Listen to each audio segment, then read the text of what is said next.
వీక్షకులందరికీ నమస్కారం. నవంబర్ మాసమందు మీ రాశి వారికి ఏ విధమైనటువంటి గ్రహస్థితి ఉన్నది? ముఖ్యంగా నవంబర్ మాసము చాలా కీలకమైనటువంటి మాసం.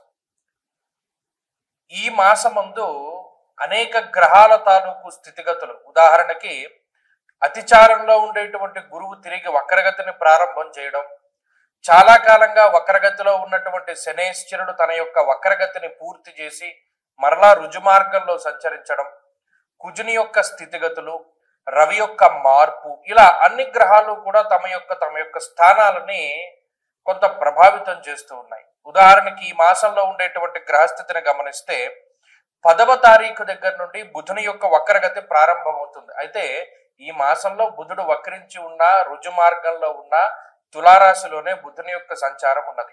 అలాగే రాహుకేతువులు కుంభ సింహరాశులు ఎందే ఉన్నారు, గురువు కర్కాటక రాశి ఎందే ఉన్నారు, శనేశ్వరుడు మీనరాశి ఎందే ఉన్నారు. కాకపోతే శనేశ్వరుడు ఈ మాసంలో 28వ తారీఖు వరకు వక్రగతిలో ఉండి మాసం చివరిలో మాత్రం వక్రత్యాగం చేస్తారు, అంటే వక్రగతిని వదిలిపెట్టేస్తారు.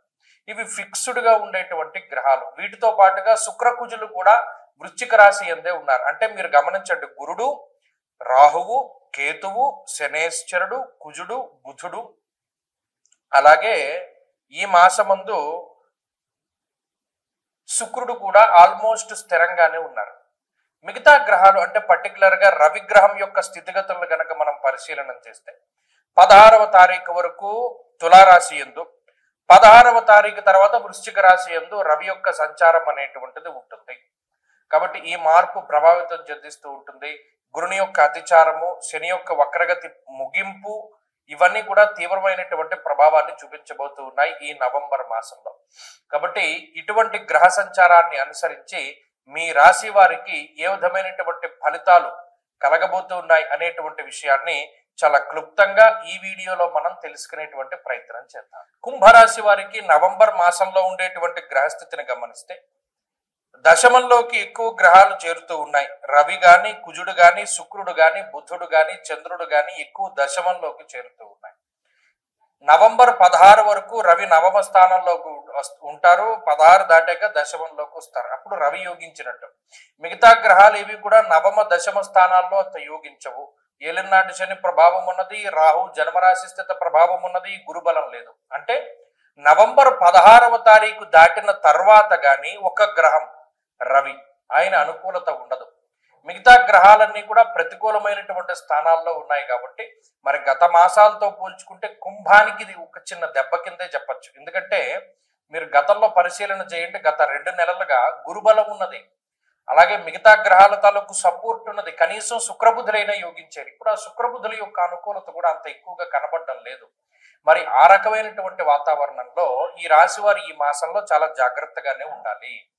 మరీ ముఖ్యంగా ఉద్యోగ సంబంధమైనటువంటి వ్యవహారాలు, ఆర్థిక సంబంధమైనటువంటి వ్యవహారాలు, పలానా చోట నుండి మనకు డబ్బు వచ్చేది ఉంది అంటే వెంటనే దాన్ని తీసుకోవాలి. ఫోన్లో ఎక్కడికి పోతుంది తర్వాత తీసుకుందాం అంటే మళ్ళీ రాదు. అలాగే ఆదాయ మార్గాలు పెంచుకునేటువంటి ప్రయత్నం చేస్తూ ఉండాలి. ఒకదాని మీద ఆధారపడకూడదు, అది ఎప్పుడు పోతుందో తెలియదు. 2-3 ఆదాయ వనరులు ఉంటూ ఉండాలి. అలాగే ఉద్యోగపరమైనటువంటి విషయాలు వచ్చినప్పుడు వాటిని వదిలిపెట్టకూడదు, ఉద్యోగాన్ని వదిలిపెట్టకూడదు. చేతిలో ఇంకో ఉద్యోగం లేనిదే ఉన్న ఉద్యోగాన్ని వదిలిపెడితే ఇక ఉద్యోగం దొరకదు. అలాగే ఏదైనా లిటిగేషన్ వ్యవహారాల జోలికి వెళ్ళకూడదు. ఏదైనా నిర్ణయం తీసుకోవాల్సి వచ్చినా నేను తర్వాత తీసుకుంటానని వదిలిపెట్టేయాలి తప్పితే మీ వ్యవహార శైలి ఇప్పుడున్నటువంటి గ్రహస్థితికి ఏమాత్రమో కూడా యాప్ట్గా ఉండదు. కాబట్టి ఈ విషయాన్ని దృష్టిలో పెట్టుకోండి. చాలా డెలికేట్ గా ఉంది. కత్తి మీద సామంటారే, ఒక కత్తి మీద నడుచుకుంటూ వెళ్ళడం, అది ఎప్పుడు తెగిపోతుందో తెలియదు, కానీ తెగిపోతుంది అనుకునే నడుచుకుంటూ వెళ్ళాలి. అందుకనే నిదానంగా వెళ్ళాలి తప్పితే పరిగెట్టకూడదు. ఇది ప్రధానంగా గుర్తుపెట్టుకోండి. తర్వాత కుంభరాశి వారికి అదృష్టం లేదు ఈ మాసంలో. ఈ విషయాన్ని కూడా దృష్టిలో పెట్టుకోవాలి. ఎప్పుడైతే అదృష్టం ఉండదో అదృష్టాన్ని నమ్ముకుని చేసేటువంటి ఏ పని కూడా అంత ముందుకు సాగదు. ఇది ప్రధానమైనటువంటి విషయం. తర్వాత ఈ కుంభరాశి వారికి జన్మరాహు యొక్క స్థితి, ఏలినాటి శని దోషము ఉన్నప్పుడు ఖర్చులు విపరీతంగా ఉంటాయి.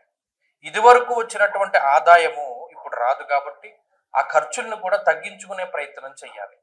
అంతేగాని ఇదివరకు వచ్చిన ఆదాయాన్ని దృష్టిలో పెట్టుకుని ఇప్పుడు ఖర్చు పెట్టుకుందాం అంటే అప్పుల పాలైపోతారు. ఈ విషయాన్ని కూడా దృష్టిలో పెట్టుకోవాలి. కుటుంబపరమైనటువంటి వ్యవహారాల పట్ల చాలా అప్రమత్తతతోటి ఉండాలి. మాట్లాడే మాటల దగ్గర నుండి చాలా జాగ్రత్తగా మాట్లాడటం, ఇవన్నీ కూడా చెప్పదగినటువంటి సూచన. కాబట్టి ఈ విషయాలను దృష్టిలో పెట్టుకోండి. ప్రతి రోజు వీలున్నంత వరకు శివారాధన చెయ్యండి, రుద్రకవచాన్ని పారాయణ చెయ్యండి. వీలున్నప్పుడు ప్రతిరోజు శివాలయ దర్శనం చేయండి. తత్ఫలితంగా ఈ రకమైనటువంటి గ్రహస్థితి నుండి బయటపడడానికి అవకాశం ఉంటుంది. ఈ ఆశ్వీజ కార్తీకాల్లో ముహూర్తాలు ఉంటాయి. ప్రత్యేకించి నవంబర్ నెలలో ఉండేటువంటి పెళ్లి ముహూర్తాలు అంటే నిజంగా కార్తీక మాసంలో ఉండేటువంటి పెళ్లి ముహూర్తాలు అత్యంత బలమైనటువంటి పెళ్లి ముహూర్తాలు. దాంట్లో ఏమాత్రం సందేహం లేదు. అయితే చాలా మంది నన్ను అంటే ఈ మధ్యకాలంలో నేను ఎక్కువ విన్నాను. ఎందుకంటే ఇప్పుడు ఈ ఆగస్టు నెలలో పెళ్లి కుదుర్చుకుని అక్టోబర్ నవంబర్లో పెళ్లి చేసుకుందామండి, మా వాళ్ళేమో విదేశాల్లో ఉన్నారు, అక్కడ నుండి టికెట్లు బుక్ చేసుకోవాలి.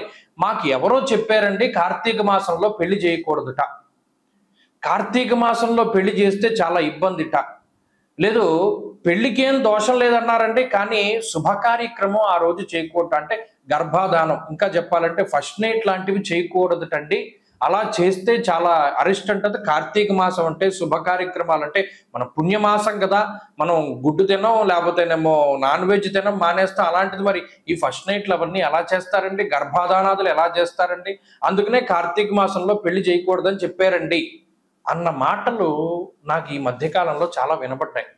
విస్మయానికి గురయ్యాను నేను. ఏమిటిది ఇంత వ్యతిరేకమైన ప్రచారం కనబడుతోంది. ఇంకొక ప్రచారం కూడా కనబడింది, అది ఇంకో వీడియో చేద్దాం అనుకున్నాను కానీ దానికి అంత అవసరం లేదు. ఏమంటే పెద్దవాళ్ళు పైన ఉండాలి, చిన్నవాళ్ళు కింద ఉండాలి తండ్రి ఇంట్లోనూ. మా ఊర్లో అందరూ చెప్పుకుంటున్నారు పెద్దవాళ్ళు పైనే ఉండాలి, చిన్నవాళ్ళు కింద ఉండాలంటే, అలా లేకపోతే అరిష్టం జరుగుతుందిట అని. ఇదేంటమ్మా ఇలాంటి వింత పోకళ్ళు ఎక్కడి నుండి వస్తున్నాయి? మీకు ఒక చిన్న సూక్ష్మం చెప్తాను వినండి. ఇప్పుడు పెద్దవాళ్ళ భుజాల మీదకి ఎక్కి పిల్లలు ఆడుకుంటారు, అవునా కదా అని అడిగాను. అవునండి, పెద్దవాళ్ళ భుజాల మీద ఎక్కి చిన్న పిల్లలు ఆడుకుంటారు. అంటే అప్పుడు పెద్దవాళ్ళు ఎక్కడున్నారు? కింద ఉన్నారు. పిల్లలు ఎక్కడున్నారు? పైన ఉన్నారు. అంటే పెద్దవాళ్ళు కింద ఉండాలి, చిన్నవాళ్ళు పైన ఉండాలి. అంటే గ్రౌండ్ ఫ్లోర్లో తండ్రి గారు, పై ఫ్లోర్లో అన్నగారు, పై ఫ్లోర్లో తమ్ముడు, ఆ పై ఫ్లోర్లో అందరికన్నా చిన్న తమ్ముడు, అలా ఉండొచ్చు. ఇంకొక రకంగా అసలు ఈ శాస్త్రం ఎందుకు పెట్టారండి అంటే పెద్దవాళ్ళు వయసులో పెద్దవాళ్ళు కాబట్టి మెట్లెక్కి అన్ని ఫ్లోర్లు పైకి ఎక్కలేరు కాబట్టి వారు కిందే ఉంటారు. వచ్చిన వాళ్ళ గురించి వాళ్ళు ఆరా తీస్తూ ఉంటారు. పెద్దవాళ్ళు కాబట్టి అన్ని విషయాలు తెలుస్తాయని వాళ్ళని కింద పెట్టారు. చిన్నవాళ్ళు పైకెక్కగలరు, శరీరం సహకరిస్తుంది కాబట్టి పైన ఉండాలి అన్నది కూడా వాస్తులో మర్మం. దీన్ని మార్చేసి పెద్దవాళ్ళు పైన ఉండాలి, చిన్నవాళ్ళు కింద ఉండాలని మొదలుపెట్టారు. ఇది నేను ఆశ్చర్యపోయినటువంటి విషయం. ఇంకొకటి, ఈ కార్తీక మాసంలో పెళ్లి చేయకూడదటండి, పెళ్లి చేసినా కూడా ఈ శుభకార్యం చేయకూడదటండి అని మొదలుపెట్టారు. ఎవడు ప్రచారం చేస్తున్నాడు? ఇవన్నీను తప్పు కదా. ఇప్పుడు ఒక విషయం చెప్తాను, గుర్తుపెట్టుకోండి.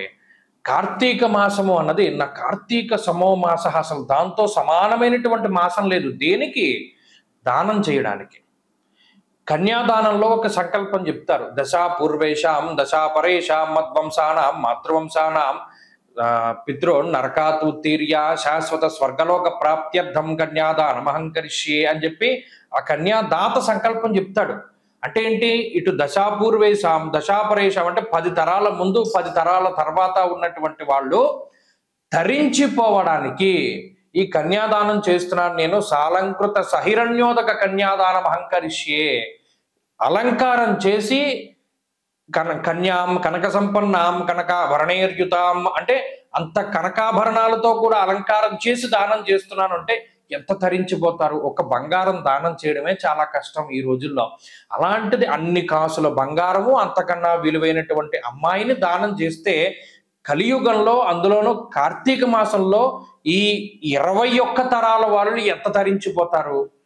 ఈ విషయాన్ని మానేసి కన్యాదానం చేయకూడదు లేదా పెళ్లి చేయకూడదు అనేటువంటి ధోరణి రావడం అనేటువంటిది చాలా పొరపాటు. కాబట్టి అది తప్పు. పెద్దవాళ్ళు పైన ఉండాలి అన్నది తప్పు. ఈ రెండిటిని కూడా మార్చుకోండి. పెద్దవాళ్ళు కింద ఉండాలి, చిన్నవాళ్ళు పైన ఉండాలి. కన్యాదానం చేస్తే, కార్తీకంలో చేస్తే 21 తరాల వాళ్ళు తరించిపోతారు. కాబట్టి కార్తీక మాసంలో నిరభ్యంతరంగా వివాహాదులు చేసుకోవచ్చును. దానికి ధర్మపరమైనటువంటి కామానికి ఏ విధమైనటువంటి లోపము లేదు, ఏ విధమైనటువంటి దోషము ఉండదు. ఎందుకంటే సృష్టి కార్యం జరగాలి, అది ధర్మబద్ధంగా జరిగితే అసలు బ్రహ్మగారు ఉన్నదే అందుకు, సృష్టి చేయమనే మానవులను సృష్టించాడు. కాబట్టి చక్కగా వివాహాదులు అవి చేసుకోవచ్చును, ఏ విధమైనటువంటి లోపము లేదు. స్వస్తి.